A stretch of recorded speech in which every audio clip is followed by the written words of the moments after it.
Agora o Daniel tem uma pergunta. Eu queria perguntar para os nossos convidados se algum deles está a par da vacina, já que o doutor estava falando, né, da influenza, que a influenza não ajuda, quem tomou a vacina de influenza não está aí imune da gripe A.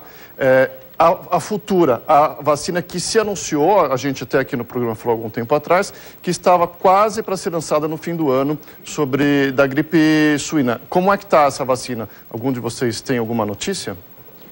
Essa vacina está em preparação, já começaram testes em dois países, já estão começando os primeiros testes para testar, os primeiros testes em pessoas dessa vacina, né? Já vai começar, e ela é uma vacina que seria específica para H1N1, né? Porque as outras não têm. Então elas já estão, se acha que no final entre setembro e outubro no hemisfério norte, que aí vai começar o inverno lá, está a produção, já esteja disponível essa gripe. É isso que o Ministério tem falado, de que a gente não vai ter contato com a tecnologia da gripe, você vai poder trazê-la e daí produzir a gripe aqui.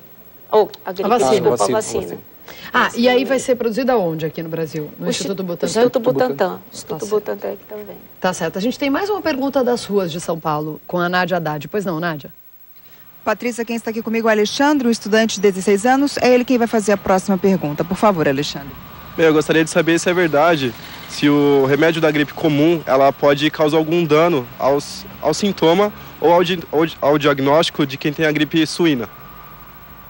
Essa pergunta é muito importante, com relação aos medicamentos que se toma nessa época, né? A gente fica doente, fica com alguma gripe, todo mundo tem um remedinho que está acostumado a tomar nessa época, né? A automedicação que a gente sempre fala que é um absurdo. Mas eu acho que a preocupação dele é a mesma preocupação de 1 milhão de pessoas que estão assistindo. Será que se a gente está com uma gripe que a gente não sabe identificar se é a gripe H1N1 ou se é a gripe comum dessa época do ano, se a gente tomar algum remedinho para tirar febre, para não dar dor de cabeça, isso pode atrapalhar no diagnóstico da doença se a gente for ao médico, por exemplo, se a gente tiver com a H1N1?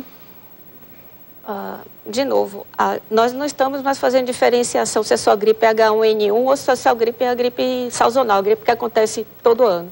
A gente vai saber se você tem gripe e se você tem gripe, se você está com algum quadro que agrava essa gripe, que aí você torna uma pessoa com doença respiratória aguda grave, que é principalmente quando você apresenta falta de ar. Esses remédios, eles não vão mascarar essa evolução, né? O remédio para febre, o remédio, eles chamam sintomáticos.